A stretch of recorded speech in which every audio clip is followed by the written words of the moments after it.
Bonjour Nicolas Hulot. Bonjour. Il y a presque un an, vous avez été nommé envoyé spécial du président de la République en charge de la protection de la planète. Tout à l'heure et demain, avec cette casquette sur la tête, vous serez au Vatican, où vous allez rencontrer l'entourage du pape François. Est-ce que ça veut dire qu'aujourd'hui, il n'y a plus que Dieu ou un miracle qui puisse faire que l'on s'intéresse vraiment aux problèmes d'environnement ? Faut espérer que non. Non, ce que je trouve assez étonnant, c'est que d'ailleurs il en vaut des grandes confessions, comme parfois des hommes et des femmes politiques, c'est que sur ces sujets, qui sont quand même des sujets qui sont déterminants pour l'avenir, enfin c'est pas des petits sujets parmi d'autres, si on est attaché à un certain nombre de valeurs, ces sujets-là conditionnent toutes les valeurs auxquelles nous sommes attachés. Je trouve qu'il y a une sorte de silence un peu assourdissant, un peu frappant, un peu indigne, à la fois de beaucoup d'hommes et de femmes politiques.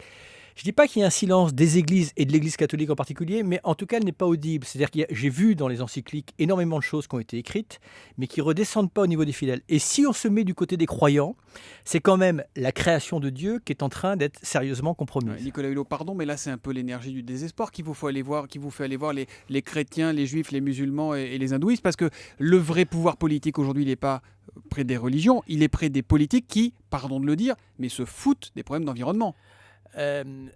Compte tenu on est dans une matrice de complexité, compte tenu des enjeux et compte tenu des réformes qu'il faut mettre en œuvre, je pense que tous ceux qui peuvent participer à faire de la pédagogie, à alerter, à mobiliser, à sensibiliser, il faut essayer de les rassembler. Et la pédagogie, vous la faites la pédagogie, vous l'avez faite en 2007, ouais. Vous la faites encore aujourd'hui. Résultat, le problème, c'est qu'on est l'écotaxe enterrée. On est à un stade qui est très compliqué. On est passé un peu de l'indifférence à l'impuissance. C'est-à-dire que pour faire face à ces enjeux-là, c'est tout notre modèle économique qui a eu ses succès, mais également ses faiblesses depuis 150 ans qu'il faut remettre en cause.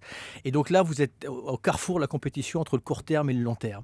Donc c'est vrai que tout le monde est un peu tétanisé. On est dans une sorte d'état de sidération. Puis évidemment, dans une période de crise économique, c'est la montée des individualismes, des égoïsmes, des nationalismes. Et donc il y a un moment ou un autre, il faut peut-être, taper du poing sur la table pour dire halte au feu, parce que là, on va tous s'en prendre plein la figure. Et au passage, voilà. En Thaïlande, ce qui me met un peu... Et franchement, j'essaie de me contenir parce que je sais que la colère est mauvaise conseillère. Mais quand même, regardons ce qui s'est passé aux Philippines, qui vient s'ajouter aux dizaines, aux centaines de milliers de victimes que les changements climatiques font déjà chaque année, aux millions de personnes qui sont déplacées. Parce qu'on parle de ceux qui malheureusement ont perdu leur vie. Mais moi, je pense aussi, comme à Fukushima, à ceux qui sont simplement des victimes obligés de se déplacer, d'être déracinés. Il y a un moment ou un autre, on se dit...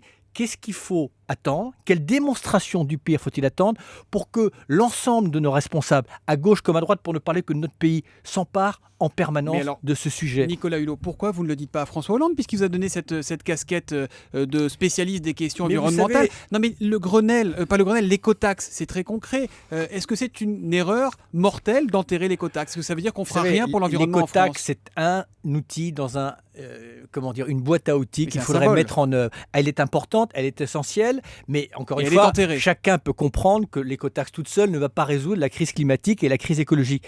La difficulté qu'on a, c'est que tant qu'on aura une classe politique qui s'obstine dans des postures purement partisanes, et tant qu'on n'aura pas une sorte de pacte républicain sur ces enjeux-là, pour faire de la pédagogie, pour faire de la cohésion et non pas de la division en permanence, on n'arrivera pas, sur ce thème, mais comme bien d'autres, à résoudre les crises face auxquelles nous sommes confrontés. Donc, c'est un appel à la maturité politique, à l'intelligence politique. On en est loin, visiblement. On en est très loin, parce que c'est facile de dresser tout le monde contre l'écotaxe. Moi, le premier, je peux me mettre d'un autre regard et dire c'est scandaleux d'empiler comme ça des impôts supplémentaires.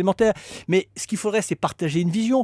Moi, ce que je souhaite, pour revenir simplement d'ailleurs à la fiscalité, profitons du fait, à la limite, que les choses s'apaisent petit à petit, pour revenir avec une vision de la fiscalité qui soit totalement révolutionnaire par rapport à la fiscalité qui est pour moi la fiscalité du XXe siècle. La fiscalité du XXIe siècle, elle ne doit pas pénaliser le travail, elle ne doit pas reposer sur le travail, elle doit reposer sur les prélèvements énergétiques, les prélèvements des ressources naturelles, les impacts environnementaux et les revenus qui ne sont pas issus du capital. Là, on peut rassembler et on peut même faire rêver sur cette fiscalité-là. Alors, personne ne doute et n'a jamais douté de votre sincérité, de la sincérité de votre engagement, Nicolas Hulot, mais on a l'impression que les politiques, hier Nicolas Sarkozy, aujourd'hui François Hollande, se servent de vous un peu comme d'un alibi. On peut voir ça comme ça. Mais vous lui dites à François Hollande ça ? Qu'est-ce qu'il vous dit ? Il vous dit tiens, prends ta casquette de chargé de la protection de la planète et laisse-moi tranquille. Je crois que chacun reconnaît que j'ai une liberté de parole. Parfois on me le reproche, parfois voilà. Je parle au président comme je parle à chacun des responsables politiques. Est-ce qu'il vous écoute ? Il m'écoute. m'écoute, mais évidemment qu'il m'écoute. D'ailleurs, il m'a confié un rôle avec une liberté. Il a accepté, sous probablement mon influence et celle de Marie-Hélène Aubert, qui est sa conseillère diplomatique, d'accueillir la conférence climat en 2015, qui n'est pas une petite gageure. Mais vous savez, dans son propre camp politique et dans l'autre camp politique, ces sujets-là sont des sujets optionnels. Et donc, un président tout seul, s'il n'y a pas, encore une fois, une force, une énergie collective, compte tenu des changements que ça nécessite, on n'y arrivera pas. Et aujourd'hui, elle n'est pas là, cette énergie. Et elle n'est pas là. Alors, elle n'est pas là en France, et puis reconnaissons qu'elle est moins là en Europe. L'Europe qui a été particulièrement ambitieuse, là aussi, il y a quelque chose qui est totalement étonnant, c'est que l'Europe est muette actuellement sur ces sujets-là, si on fait exception de la commissaire Connie Hedegaard, mais qui prêche un peu comme moi dans le désert. Vous évoquiez la conférence sur le climat qui vient de s'achever à Varsovie. Il y en a régulièrement des grandes conférences comme ça. Regardez, on va écouter ce qu'avait dit Jacques Chirac. C'était en 2002, il y a 11 ans à Johannesburg. C'est d'ailleurs vous qui lui aviez soufflé cette formule. Notre maison brûle et nous regardons ailleurs. Nicolas Hulot, 11 ans après, on en est exactement au même point. Alors oui, il y aura une grande conférence à Paris en 2015. Pire. C'est pire. Parce que les phénomènes, entre-temps, se sont emballés. Leur résolution économiquement et technologiquement est beaucoup plus compliquée.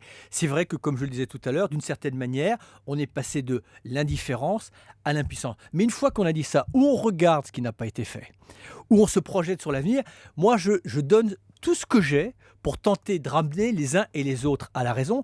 Simplement, encore une fois, parce qu'aucune catégorie sociale, économique, aucune position géographique, aucun statut laïque ou religieux ne nous protégera contre les conséquences des changements climatiques. Et puis, si on se dit humaniste, est-ce qu'on peut avoir une résignation insupportable par rapport notamment à ce qui s'est passé aux Philippines ou dans d'autres pays? Dernière question, votre engagement, est-ce que vous iriez jusqu'à le jouer au gouvernement si on vous le proposait? Si François Hollande vous dit bah vas-y, je te donne l'écologie ou je te donne autre chose, vous y allez ou pas? La question, elle n'est pas là. Un peu. Non, parce qu'il n'y a pas un homme ou une femme providentielle. La question, c'est qu'il faut avoir tous la même feuille de route.